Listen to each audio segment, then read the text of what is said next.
আমি এই আজকের আলোচনা যে প্রস্তুতি নিয়ে এসেছিলাম সেই প্রস্তুতিটা ছিল মূলত পৌর বিএনপির বিভিন্ন ওয়ার্ড পর্যায়ের গুরুত্বপূর্ণ নেতাদের উদ্দেশ্যে কিছু পরামর্শমূলক বৈঠক করব।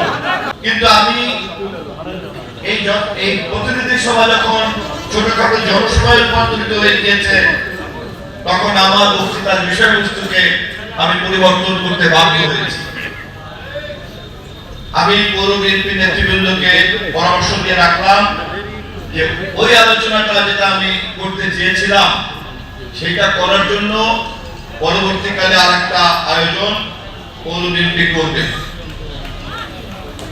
আজকে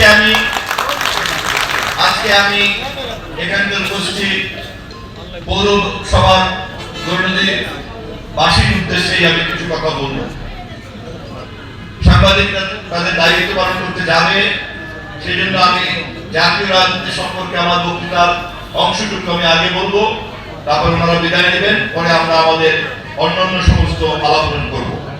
প্রিয় গরুজিবাসী, আপনারা সবাই জানেন আমরা যে মুহূর্তে এই আয়োজনের মধ্যে আছি তখন বাংলাদেশে হিন্দু মুসলমান দাঙ্গা লাগানোর একটা চক্রান্ত ষড়যন্ত্র দেশি বিদেশি একটি মহল করার চেষ্টা করছে।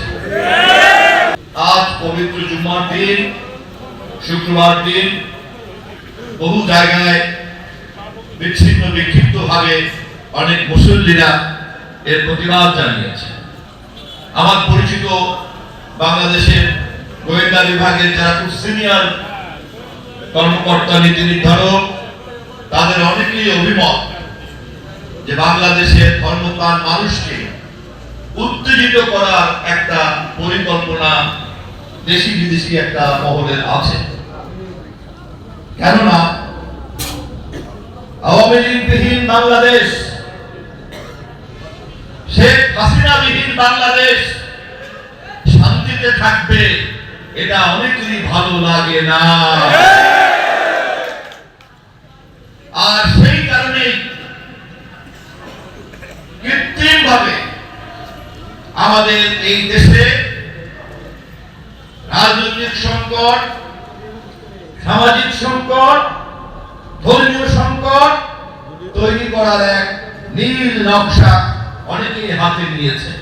জনাব তারেক রহমানের নেতৃত্বে বাংলাদেশ জাতীয়তাবাদী দলের নীতি নির্ধারকরা আমরা ষড়যন্ত্রের এই নীল নকশাকারীদের সকল তৎপরতা সম্পর্কে গভীরভাবে সজাগ আছি।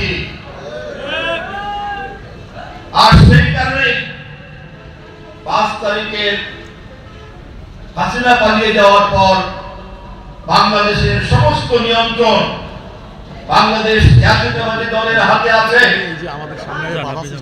কিন্তু আমরা আমাদের এই সমস্ত নিয়ন্ত্রণকে আমরা বিনিয়োগ করেছি অন্তর্বর্তীকালীন এই সরকারের সফলতার জন্য। কেননা আমরা মনে প্রাণে বিশ্বাস করি ডক্টর ইউনূসের এই অন্তর্বর্তীকালীন সরকার এটি আমাদের দেশের ফ্যাসিবাদ বিরোধী জনগণের গণ অভ্যুত্থানের একটি পবিত্র ফসল। এই সরকার দেশের আপমার মানুষের সন্তান। গত পরশুদিন আমাদের নেতা মির্জা ফখরুল ইসলাম আলমগীর সরকার প্রধান ডক্টর ইউনূসকে আমাদের প্রতিনিধি দলের নেতা হিসাবে এই কথা তাকে জানিয়ে দিয়ে এসেছেন। আপনারা নিশ্চয়ই দৈনিক পত্র পত্রিকায় দেখেছেন। আমাদের নেতা তাকে বিনয়ের সঙ্গে স্মরণ করিয়ে দিয়ে এসেছেন। 5 তারিখে দুপুর বেলায় পালিয়ে গেছে হাসিনা। 8 তারিখে সন্ধ্যার পরে বঙ্গভবনে আপনার সঙ্গে আমার দেখা হয়েছে।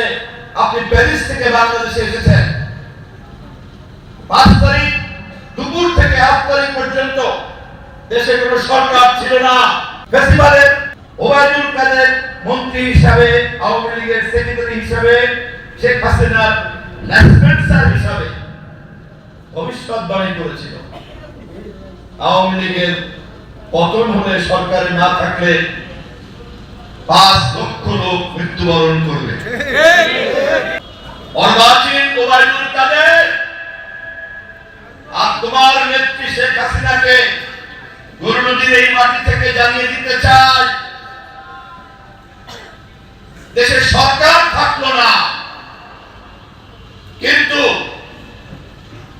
হাজার মাইল দূর থেকে তারেক রহমানের নির্দেশে সরকারবিহীন বাংলাদেশ, তার নির্দেশে বিএনপির পরিচালনায় শান্তিপূর্ণভাবে ডক্টর ইউনূসের নেতৃত্বে অন্তর্বর্তীকালীন সরকার আগমন পর্যন্ত স্থির করে রেখেছে বিএনপি বিএনপি বিএনপি